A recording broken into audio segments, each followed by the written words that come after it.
Well, it's a bit cooler today. It's 14.7 degrees. Yesterday it was 22.9,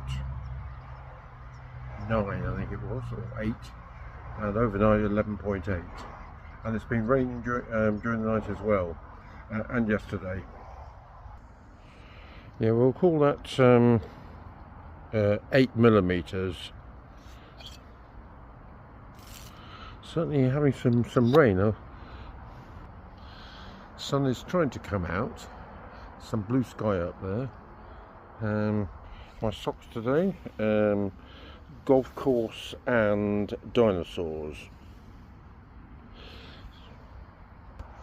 And out here there's a whole bunch of cows in the far field there. It's the only cows I can see. Oh yes, there's some more over there in the far field as well. That's it.